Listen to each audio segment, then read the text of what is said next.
Kada, our next guest is a heartfelt singer.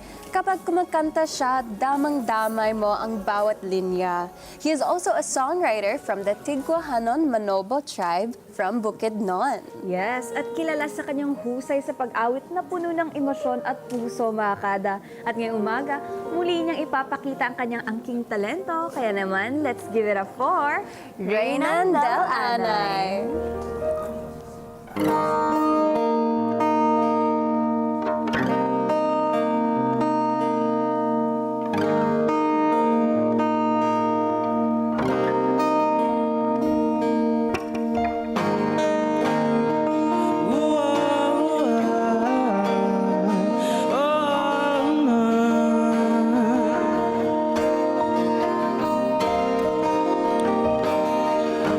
Sa hindi inaasahan pagtatagpo ng mga mundo, may minsan lang nagdugtong, damang-dama ng mugong nito. Di po ba sapat ang sakit at lahat na hindi ko ipararanas sa'yo? Ibinubunyag ka ng iyong mata, sumisigaw ng pagsinta. Ba't di pa patulan ang pagsuyong nagkulang? Tayong umaasa, hilag at kanluran, ikahantungan at bilang kanlungan mo, ako ang sasagip sa'yo.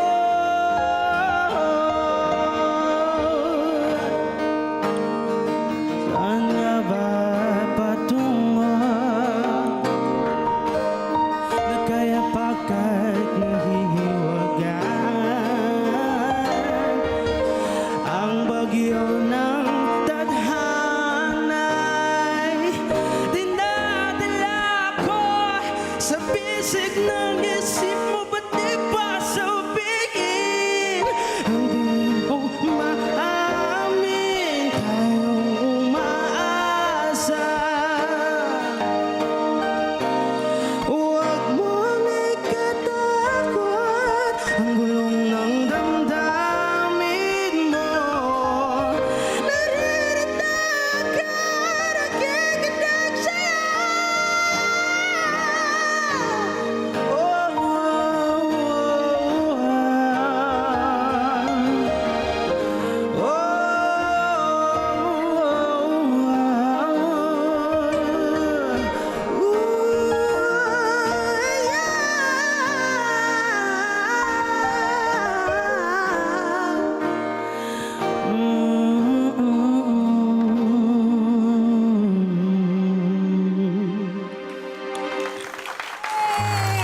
Thank you.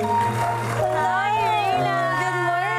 Good morning po. Mayong buntag! Mayong buntag. Yeah! Lalagyan Bumati natin. ka muna sa ating mga kada viewers. Hello po, magandang umaga po sa inyong lahat. Ako po si Reynan Del Anay. Sana po nagustuhan niyo po yung kinanta ko po na Tadhana. And sa mga tinadhana dyan.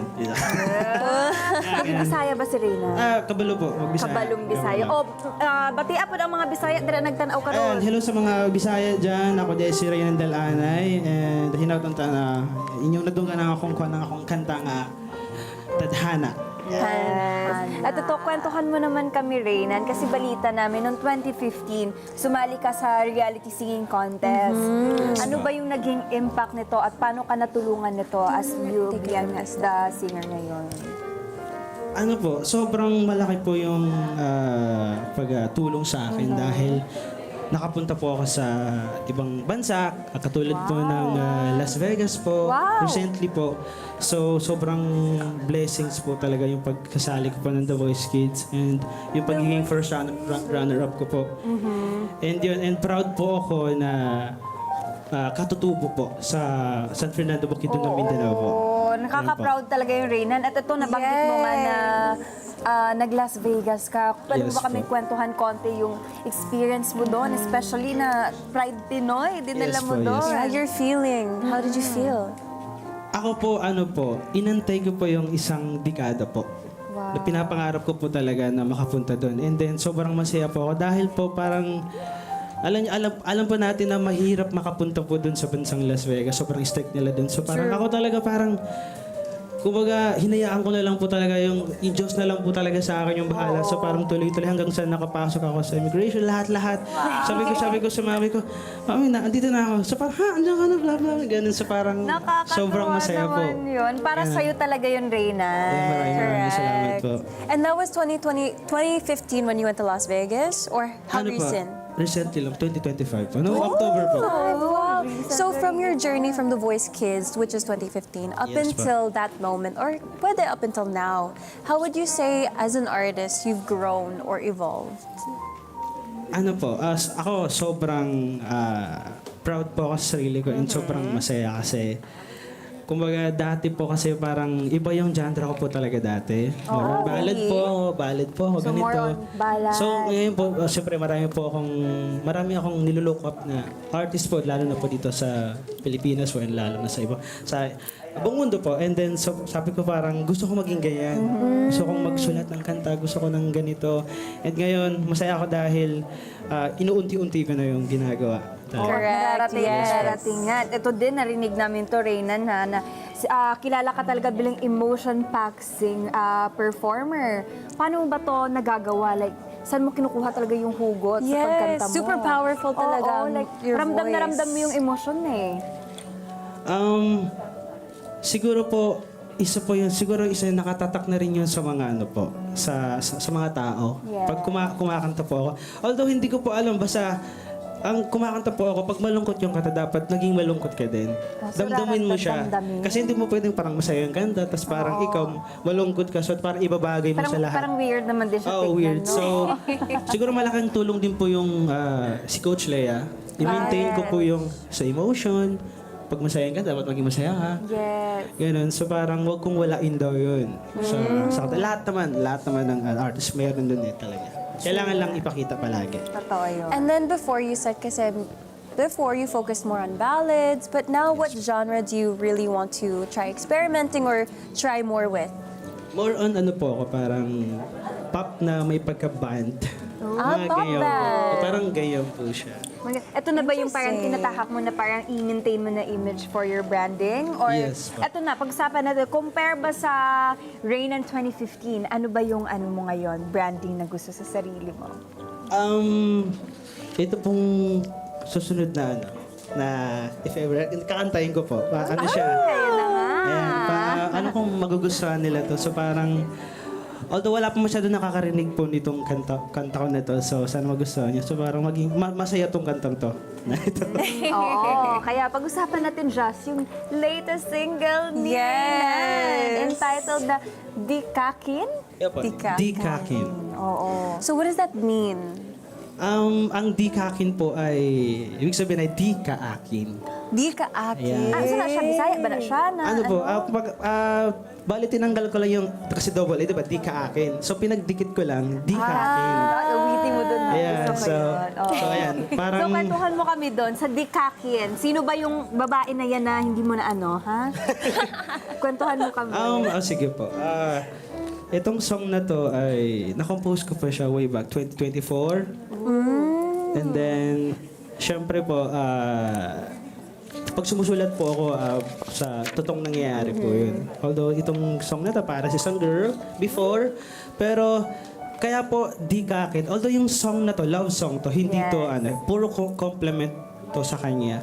Although hindi parang past naman na yun. So tinapos ko pa rin yung kanta. Kaya di kakin kasi hindi rin naman naging kami. Oo, pero ang meron sa'yo yung kanta mo. Hindi rin naman naging kami. So parang, okay lang, pwede ko namang, sarili ko namang kanta yun. So pwede ko gawin kung anong gusto kong title. So, di kakin. Oo, Di nabuo pa Kakin. rin yung Di Kakin. Yes At po. ito na nga, dapat marinig namin yun na. Yes po. Kakantay ko po siya. Oo, at ito din, may tanong lang kami sa'yo. Kung may artist ka na gusto makakollab, at ano yung kanta na gusto mo i-collab with them or with him?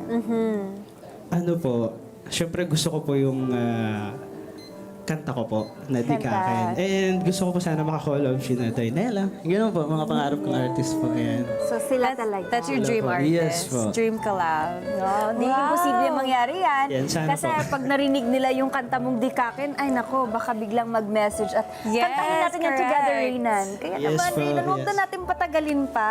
At Ito na. parinig mo na sa amin yung latest single mo. Pero first, bigay mo muna yung social media account. Yes po. And ang social media account ko po ay my Facebook page is Reynan po. Reynan, and then my IG is Reynan Delanay _ and my TikTok account Reynan Delanay, and my YouTube channel is Reynan Delanay Official. And gusto ko rin magpasalamat po sa aking sa mga supporters ko po worldwide, mga Renatics po, Mami Jane, Mami Limpain, Mami Mia, sa lahat po, Mami Nanette, and gusto kong pasalamat din kay Kuya Sam. Yan, salamat sa kanya. Thank you so much, Thank you so Reynan. Salamat po. And then Sunday 25 din po. Maraming salamat Yes, po sa pag-invite sa akin dito. salamat po. Maraming salamat We po. love having you Salamat. here. At ito na nga, Jazz, huwag na natin patagalin pa, mga kada, to sing his new single, Di Kakin. Let's give it up once more for Reynan Delanay.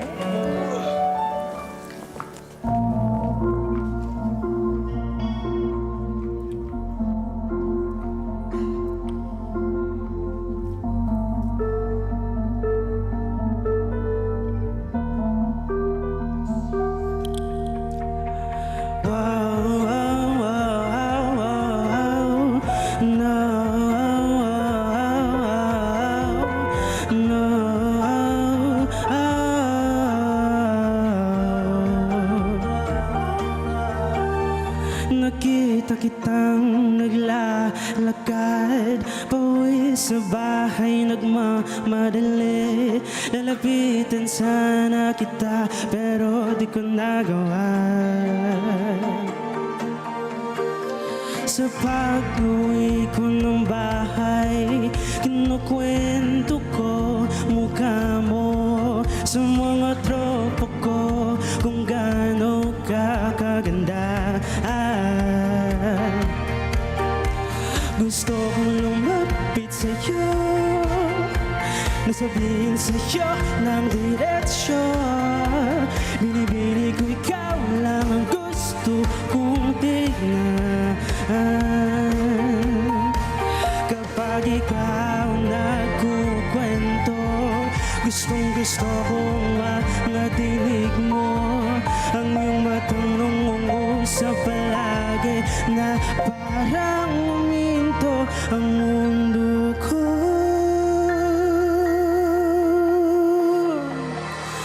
Akin ka na lang, pangako di ka iiwan at di ka kaingatan.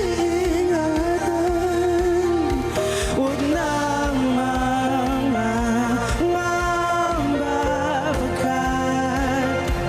nandito ang aking balikat, hindi ito balintataw. Ang liham na to para sa'yo, ipaparinig ko to sa buong mundo. Wala akong pakisasabihin nila. Alam kong alam mo, alam ko, yeah.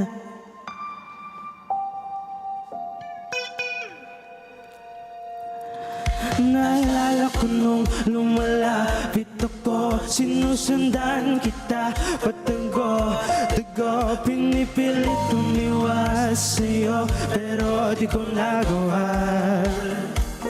Di ko nagawa. Gusto kong lumapit sa'yo, nasabihin sa'yo ng diretsyo. Binibinig ikaw lang ang gusto kong tignan. Tignan, tignan.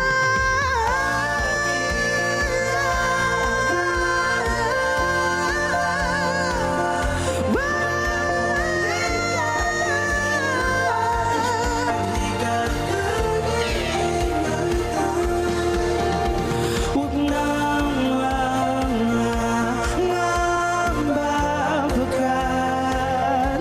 nandito ang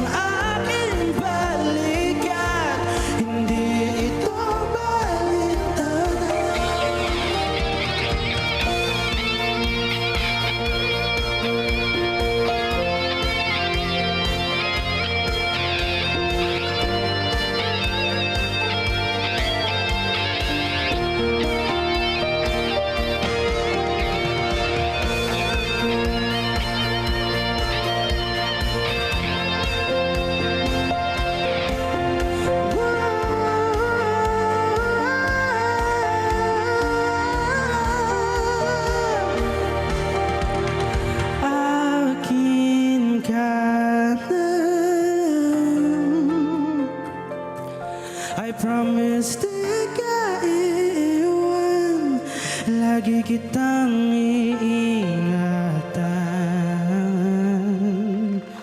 Thank you. Maraming salamat po. Yun po ay di kakin. Let's get together. Sunday 25. Sunday 25.